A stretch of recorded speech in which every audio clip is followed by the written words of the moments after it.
Hello વિદ્યાર્થી મિત્રો, કેમ છો? મજામાં ને? ઓકે, લાસ્ટ ટાઈમ આપણે ચેપ્ટર નંબર 5 યુક્લિડની ભૂમિતિનો પરિચય એની અંદર આપણે પૂર્વધારણા ભણેલા અને પૂર્વધારણા રિલેટેડ કેટલીક વ્યાખ્યાઓ જોઈ હતી આપણે. ઓકે, લાસ્ટ ટાઈમ આપણે એ વાત કરેલી કે વ્યાખ્યાયિત પદો અને અવ્યાખ્યાયિત પદો કયા કયા છે. ઓકે, એમાં વ્યાખ્યાયિત પદોની આપણે વ્યાખ્યા આપીશું અને અવ્યાખ્યાયિત પદો કયા કયા છે. ઓકે, એના વિશે આપણે લાસ્ટ ટાઈમ ચર્ચા કરેલી. તો વ્યાખ્યાયિત પદો, હવે વ્યાખ્યાયિત પદો કોને કહેવાય? હવે એટલી આપણને ખબર હોવી જોઈએ વિદ્યાર્થી મિત્રો, એના વાક્ય છે એટલે કે વ્યાખ્યાયિત પછી શબ્દો પરથી આપણને ખબર હોવી જોઈએ કે વ્યાખ્યાયિત એટલે કે જે પદની વ્યાખ્યા આપી શકાય, જે પદની વ્યાખ્યા આપી શકાય તેવા પદને વ્યાખ્યાયિત પદ કહેવામાં આવે છે. હવે અવ્યાખ્યાયિત પદો,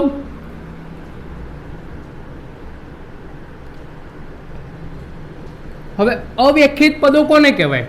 કે જે પદની વ્યાખ્યા આપી શકાય નહીં, જે પદની વ્યાખ્યા આપી શકાય નહીં તેવા પદને અવ્યાખ્યાયિત પદ કહેવામાં આવે છે. હવે વિદ્યાર્થી મિત્રો, અવ્યાખ્યાયિત પદમાં એવા કયા પદો છે કે જેની વ્યાખ્યા આપી શકાય નહીં? પહેલું બિંદુ, ત્યાર પછી રેખા અને ત્યાર પછી સમતલ. બિંદુ, રેખા અને સમતલ, આ ત્રણ પદ એવા છે કે જેમની વ્યાખ્યા આપી શકાય નહીં, એટલા માટે એમને અવ્યાખ્યાયિત પદ કીધા છે. હવે વ્યાખ્યાયિત પદમાં કયા કયા આવશે? વ્યાખ્યાયિત પદ તો બહુ બધા છે. પહેલા તો કાટખૂણો, સેકન્ડ નંબર વર્તુળનો પરિઘ, થર્ડ નંબર વર્તુળનું કેન્દ્ર, 4 નંબર ચતુષ્કોણ. હવે બધા શબ્દથી વિદ્યાર્થી મિત્રો તમે વાકેફ છો. આજે મેં અહીંયા 4 પદ લખ્યા, એ ચારે પદથી તમે વાકેફ છો, અને શબ્દથી પણ તમે વાકેફ છો. હવે કાટખૂણો એટલે કે કાટખૂણાની મારે વ્યાખ્યા આપી હોય તો શું આપી શકાય? એની વ્યાખ્યા હું લખતું નથી, એકેની વ્યાખ્યા હું લખતું નથી, બોલું છું. તમારી નોટમાં લખવાની તો ખરા વિદ્યાર્થી મિત્રો, હું ખાલી બોલી જાઉં છું, એકદમ સિમ્પલ છે એટલા માટે. કાટખૂણો, હવે કાટખૂણા એની વ્યાખ્યા શું આવે? 90° માપવાળા ખૂણાને કાટખૂણો કહે છે. 90° માપવાળા ખૂણાને, 90° માપવાળા ખૂણાને શું કહેવામાં આવે છે?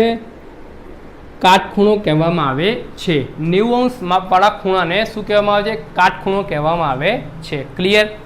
ચલો, ત્યાર પછી વર્તુળનો પરિઘ. આ પણ સિમ્પલ છે. વર્તુળની પરિમિતિને વર્તુળનો પરિઘ કહે છે. વર્તુળની પરિમિતિને શું કહેવામાં આવે છે? વર્તુળનો પરિઘ. એટલે તમને એક્ઝામમાં પરિમિતિ પૂછે અથવા તો પરિઘ પૂછે, બંને શબ્દ કેવા છે? સેમ.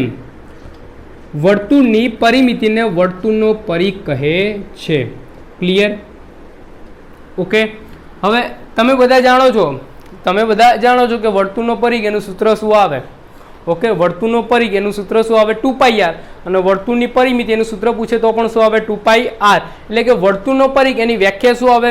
વર્તુળની પરિમિતિને વર્તુળનો પરિઘ કહે છે. ચલો, ત્યાર પછી વર્તુળનું કેન્દ્ર. હવે આ વ્યાખ્યા થોડી ડિફિકલ્ટ છે. વર્તુળનું કેન્દ્ર, વર્તુળના સમતલનું એવું બિંદુ, વર્તુળના સમતલનું એવું બિંદુ કે વર્તુળના દરેક બિંદુથી સમાન અંતરે આવેલ હોય. વર્તુળના સમતલનું એવું બિંદુ સમજાવું તમને. જો ધારો કે આ બોર્ડ છે, આ બોર્ડને આપણે સમતલ લઈ લઈએ. વર્તુળના સમતલનું એવું બિંદુ, વર્તુળના સમતલનું એવું બિંદુ કે વર્તુળના દરેક બિંદુથી સમાન અંતરે આવેલ હોય. તમે ચેક કરી શકો, વર્તુળના દરેક બિંદુથી કેવા સમાન અંતરે છે, તો તેને શું કહેવામાં આવે છે? વર્તુળનું કેન્દ્ર. હવે આ જે બિંદુ છે ને એ વર્તુળના દરેક બિંદુથી સમાન અંતરે આવેલું છે, એટલા માટે આ બિંદુને શું કહેવામાં આવે છે? વર્તુળનું કેન્દ્ર કહેવામાં આવે છે. લાસ્ટ ટાઈમ બોલું છું, વર્તુળના સમતલનું એવું બિંદુ કે વર્તુળના દરેક બિંદુથી સમાન અંતરે આવેલું હોય છે, તો તેને વર્તુળનું કેન્દ્ર કહે છે, અથવા તો તે બિંદુને વર્તુળનું કેન્દ્ર કહે છે. ત્યાર પછી ચતુષ્કોણ. એક જ સમતલમાં આવેલ બંધ આકૃતિને, આ શબ્દ પર ભાર આપજો, એક જ સમતલમાં આવેલ બંધ આકૃતિ કે જેને ચાર બાજુ चार बाजू અને ચાર ખૂણા હોય, ચાર બાજુ અને ચાર ખૂણા હોય તો તેવી આકૃતિને ચતુષ્કોણ કહે છે. એક જ સમતલમાં આવેલ બંધ આકૃતિ કે જેને ચાર બાજુ અને ચાર ખૂણા હોય તો તેવી આકૃતિને ચતુષ્કોણ કહે છે. ક્લિયર વિદ્યાર્થી મિત્રો? આ ચારેયની વ્યાખ્યા યાદ રાખજો. અને બીજી એના પહેલાંના લેક્ચરમાં મેં તમને સમાંતર રેખા, ચોરસ અને એ બધાની મેં વ્યાખ્યા આપી હતી. એ બધી વ્યાખ્યા તમારે સમજીને ગોખવાની છે. શું? સમજીને ગોખવાની છે. ખાલી ગોખવાની નથી, સમજવાનું છે, પછી ગોખવાનું છે. ક્લિયર વિદ્યાર્થી મિત્રો? ઓકે. હા, તમે સમજીને ગોખશો ને તો એ વ્યાખ્યા તમને લોંગ ટાઈમ સુધી યાદ રહેશે.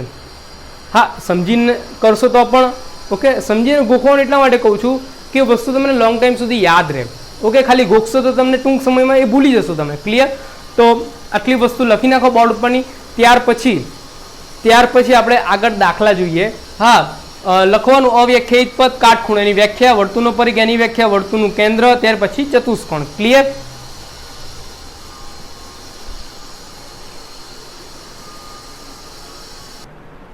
ચલો વિદ્યાર્થી મિત્રો, વેરી વેરી મોસ્ટ ટાઈમપી દાખલો.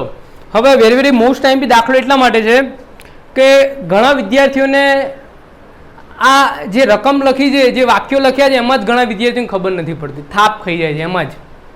એનું કારણ કહું. એનું કારણ એવું છે કે બધા વિદ્યાર્થીઓ છે ને શું કરે ખબર?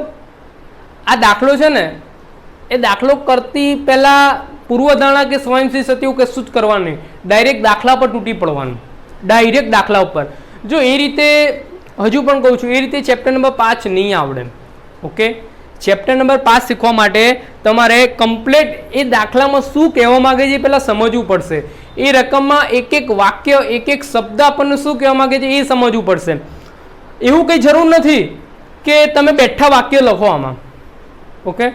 ભૂમિતિમાં એવું જરૂરી નથી કે તમે બેઠા વાક્યો લખો કે જે લાઈન આપીએ જ. હા, એના અનુસંધાનમાં તમે તમારી રીતે લખી શકો છો. હા, કોઈ પૂર્વધારણા હોય, સ્વયંસિદ્ધ સત્યો તો તમારે બેઠા લખવા પડે.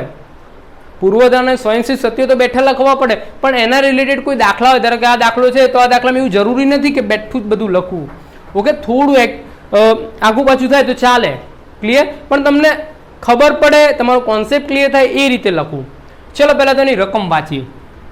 નીચે આપેલ બે પૂર્વધારણાઓનો વિચાર કરો. નીચે આપેલ બે પૂર્વધારણાનો વિચાર કરો. હવે અહીંયા આપણને બે પૂર્વધારણા આપી છે. અહીંયા રોમન અંકમાં બે પૂર્વધારણા લખી છે. પહેલી, બે ભિન્ન બિંદુ એ અને બી આપ્યા હોય તો તેમની વચ્ચે હોય તેવું એક બિંદુ સી મળે. બે ભિન્ન બિંદુ એ અને બી આપ્યા હોય તો તેમની વચ્ચે હોય તેવું એક બિંદુ સી મળે. ચલો ત્યાર પછી બીજો પોઈન્ટ, એક રેખા પર ન આવેલા હોય તેવા ઓછામાં ઓછા 3 બિંદુઓ મળે. એક રેખા પર ન આવેલા હોય તેવા ઓછામાં ઓછા 3 બિંદુઓ મળે. હવે અહીંયા આપણને શું કીધું છે? અહીંયા એવું કીધું કે એક રેખા પર ન આવેલા હોય તેવા ઓછામાં ઓછા 3 બિંદુઓ મળે. ચલો પછી શું આ પૂર્વધારણાઓમાં કોઈ અવ્યાખ્યાયિત પદ છે? જોજો, હવે આપણો ક્વેશ્ચન ચાલુ થયો. શું આ પૂર્વધારણાઓમાં કોઈ અવ્યાખ્યાયિત પદ છે? ચલો ચેક કરી જોઈએ. આ બંને પૂર્વધારણા છે એમાં અવ્યાખ્યાયિત પદ છે. ચલો ચેક કરી જોઈએ. હા, ઓકે. બિંદુ અને રેખા હમણાં જ આપણે શીખ્યા. 3 અવ્યાખ્યાયિત પદ છે, બિંદુ, રેખા અને સમતલ. અહીંયા આપણને આ બંને પૂર્વધારણામાં 2 અવ્યાખ્યાયિત પદ આપેલા છે, એક બિંદુ અને એક રેખા. બિંદુ અને રેખા. ક્લિયર વિદ્યાર્થી મિત્રો? ઓકે. ચલો ત્યાર પછી શું આ પૂર્વધારણાઓ સુસંગત છે? હા, આ પૂર્વધારણા સુસંગત છે. હા, આ પૂર્વધારણા સુસંગત છે. ક્લિયર? આ પૂર્વધારણા સુસંગત છે. આટલું ક્લિયર. એક એક વસ્તુ શાંતિથી વાંચવાની, જવાબ લખવાનો. ચલો આટલું તો આપણું ક્લિયર થઈ ગયું. ક્લિયર? શું આ પૂર્વધારણામાં કોઈ અવ્યાખ્યાયિત પદ છે? હા, બિંદુ અને રેખા. કયા છે? બિંદુ અને રેખા. આ પૂર્વધારણા સુસંગત છે. હા, સુસંગત છે. કઈ રીતે? સમજાવું તમને. શું આ પૂર્વધારણાઓ યુક્લિડની પૂર્વધારણામાંથી મળે છે? સ્પષ્ટ કરો. હવે એક વસ્તુ તમને કહું, હવે યુક્લિડની આપણે 5 પૂર્વધારણા ભણ્યા ને વિદ્યાર્થી મિત્રો, કેટલી 5. હવે 5 પૂર્વધારણામાં પહેલી નજરે જોઈએ ને આપણને તો આ બંને જે અહીંયા પૂર્વધારણાનો વિચાર કરવાનો કીધો ને મળતો નથી. ખાલી એક કહેવાય ને કે તુક્કા જેવું લગાવું છું. પહેલી નજરે જોતા મને લાગતું નથી કે યુક્લિડની પૂર્વધારણાઓ છે આ. હવે આગળ ચેક કરીએ. ચલો હવે આપણને ખબર છે અહીંયા લખવાનું હવે બે ભિન્ન બિંદુઓ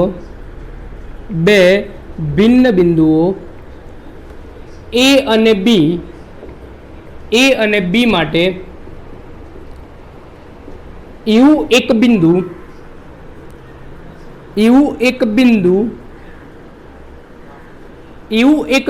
C મળે,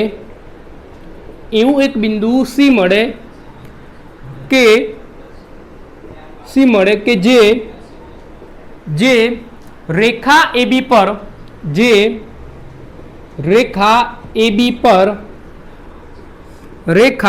પર A અને B ની વચ્ચે હોય, ક્લિયર. બે ભિન્ન બિંદુઓ A અને B માટે એવું એક બિંદુ C મળે કે જે રેખા AB પર A અને B વચ્ચે હોય, A અને B ની વચ્ચે હોય, ક્લિયર. ચલો હવે આ વસ્તુ તો આપણને યુક્લિડની પૂર્વધારણામાં જોવા નથી મળ્યું. ચલો ત્યાર પછી સેકન્ડ નંબર, એક રેખા પર ન આવેલા હોય તેવા ઓછામાં ઓછા 3 બિંદુઓ મળે. એક રેખા પર ન આવેલા હોય, હવે ધારો કે સમજી લો, પહેલા હું અહીંયા એક રેખા દોરું છું. હવે એક રેખા પર ન આવેલા હોય એટલે આ રેખા પર ન આવેલા હોય 3 બિંદુઓ મળે. ચેક કરવું જોઈએ. શું કરી જોઈએ? ચેક કરી જોઈએ. ચલો લખવાનું અહીંયા બે ભિન્ન બિંદુઓ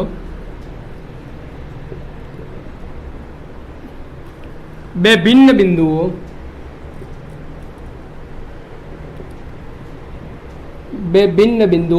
અને B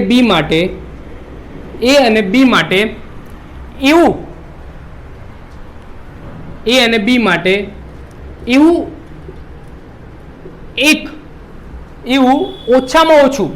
એવું ઓછામાં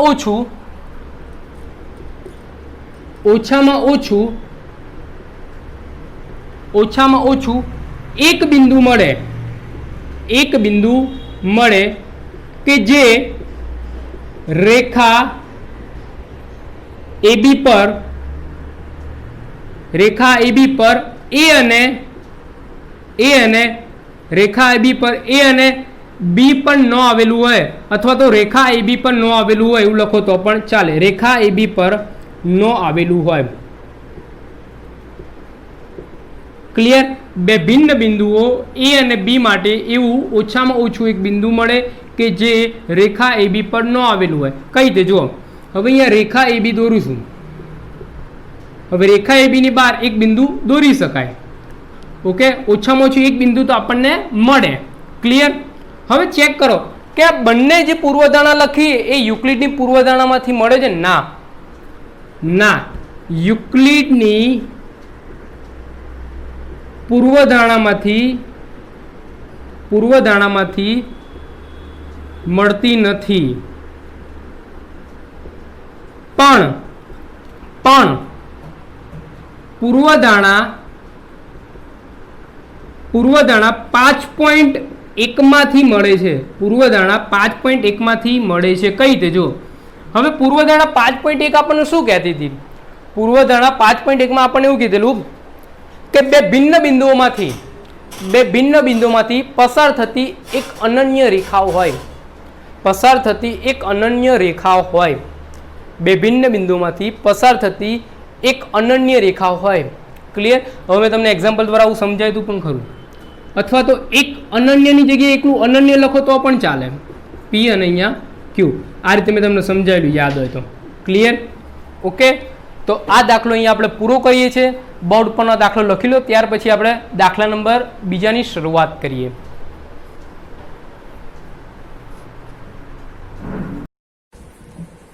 ચલો વિદ્યાર્થી મિત્રો, ત્યાર પછીનો દાખલો, બિંદુ C રેખાખંડ AB નું એક મધ્ય બિંદુ કહેવાય છે. સાબિત કરો કે દરેક રેખાખંડને એક અને માત્ર એક જ મધ્ય બિંદુ હોય. હવે વિદ્યાર્થી મિત્રો આપણને ખબર છે કે કોઈક રેખાખંડ હોય એ રેખાખંડનું એક અને એક જ મધ્ય બિંદુ હોય. ઓકે, હવે ધારો કે સમજો, અહીંયા હું તમને સમજાવી દઉં પહેલા. ધારો કે આપણે દાખલો આવો ભણેલા, યાદ હતો તમને સ્વયંસિદ્ધ સત્યો કરાય ને મેં તમને, ત્યાર પછી એક દાખલો આપણે આવો ભણેલા. અહીંયા રેખાખંડ A B, અહીંયા રેખાખંડ A B છે. હવે રેખાખંડ AB નું મધ્ય બિંદુ C, રેખાખંડ AB નું મધ્ય બિંદુ C. ક્લિયર? કદાચ તમને યાદ હોય તો રેખાખંડ AB નું મધ્ય બિંદુ C. હવે આપણે આવું કંઈક લખેલું ખબર, AB AC BC અથવા તો CB, આવું કંઈક આપણે ભણેલા યાદ હોય તો. AB AC BC એટલે કે AC અને BC છે, એટલે કે AC અને BC બંનેનો સરવાળો કરીએ તો આપણને AB મળે.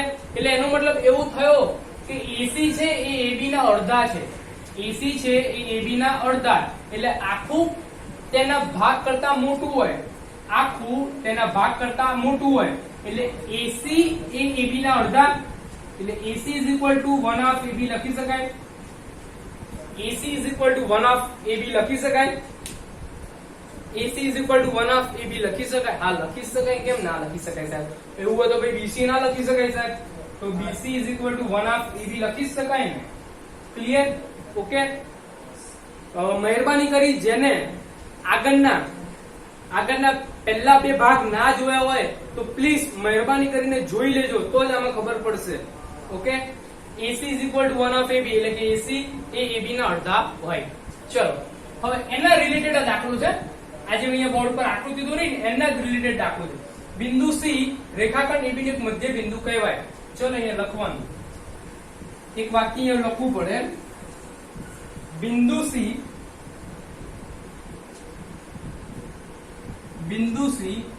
રેખાખંડ AB પર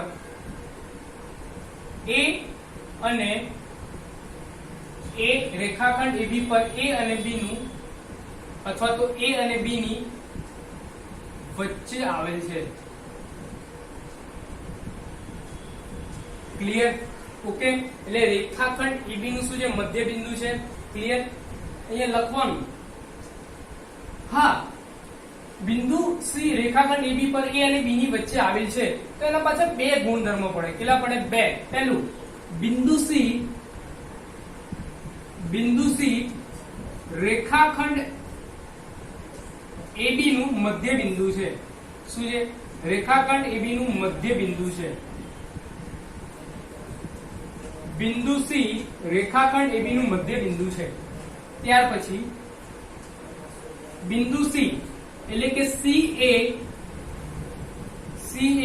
A અને B થી સમાન અંતરે આવેલ છે. CA A અને B થી સમાન અંતરે આવેલ છે. ચેક કરી શકો છો. ક્લિયર? CA A અને B થી સમાન અંતરે આવેલ છે. સમાન અંતરે આવેલ છે. ક્લિયર? ઓકે, હવે આગળ ચલો. ધારો કે એવું વિચારો, ધારો કે D તથા C ભિન્ન બિંદુ છે. ધારો કે જોજો, એક નવો સભ્ય એડ કર્યો છે, એક નવું બિંદુ એડ કર્યું છે. કયું? D. સમજ્યો દાખલો ક્યાં જાય છે? ધારો કે, અથવા તો શક્ય હોય તો ધારો કે D તથા C ભિન્ન બિંદુઓ છે. ભિન્ન બિંદુઓ છે. કેવા છે? ભિન્ન બિંદુઓ છે. હવે ચલો, D એ રેખાખંડ AB નું મધ્ય બિંદુ હોય, D એ રેખાખંડ AB નું મધ્ય બિંદુ હોય. ચલો, રેખાખંડ AB નું મધ્ય બિંદુ હોય તો A આ B અને અહીંયા શું આવે? D આવે. D એ રેખાખંડ AB નું મધ્ય બિંદુ હોય તો અહીંયા AD = 1/2 AB લખી શકાય. AD = 1/2 AB લખી શકાય. જેમ અહીંયા AC = 1/2 AB લખેલા. આપણે શું લખેલા? AC = 1/2 AB.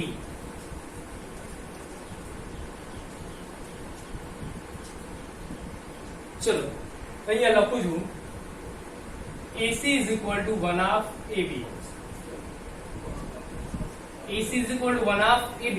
હવે તમે ચેક કરી શકો છો કે AC is equal to 1 half AB અને AD is equal to 1 half AB. એ કરું આકૃતિ દોર દઉં છું એટલે તમને ખ્યાલ આવે. આ AB તો અહીંયા C, AB તો અહીંયા D. ક્લિયર? ઓકે. ચલો AD is equal to 1 half AB, AC is equal to 1 half AB.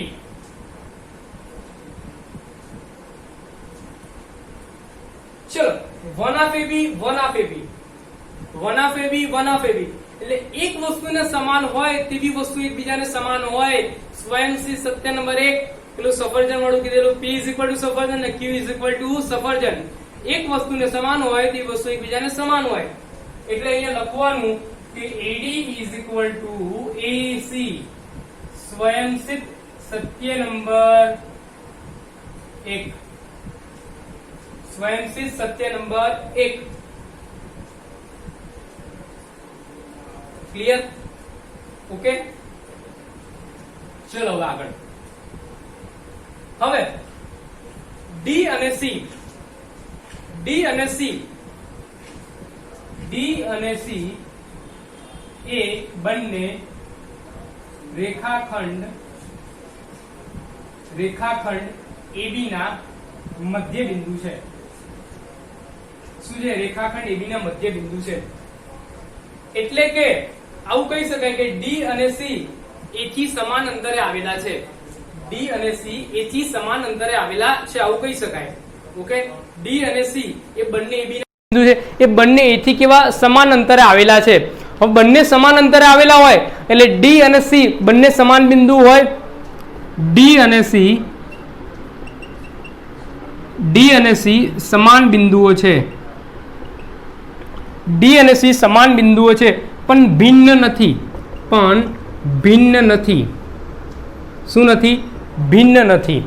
D અને C સમાન અંતરે આવેલા છે પણ ભિન્ન નથી. ક્લિયર? ઓકે. હવે એ બે ભિન્ન બિંદુઓમાંથી પસાર થતી અનન્ય રેખા મળે આપણને. એવું આપણે પૂર્વધારણા 5.1 માં ભણેલા. ઓકે. જોવા જઈએ તો અહીંયા આપણને વિરોધી મળે છે. અહીંયા શું મળે છે ખબર? કે રેખાખંડ AB છે એના જે બે મધ્ય બિંદુ D અને C છે એ D અને C એથી સમાન અંતરે આવેલા છે. D અને C સમાન બિંદુઓ છે પણ ભિન્ન નથી. આમ દરેક રેખાખંડને એક અને માત્ર એક જ મધ્ય બિંદુ હોય. એટલે યાદ રાખવાનું કે દરેક રેખાખંડને માત્ર ને માત્ર એક જ મધ્ય બિંદુ હોય. ક્લિયર વિદ્યાર્થી મિત્રો? ઓકે. તો આ લેક્ચરને આપણે અહીંયા સમાપ્ત કરીએ છીએ અને નેક્સ્ટ લેક્ચરમાં એક નવા ટોપિક સાથે મળીશું.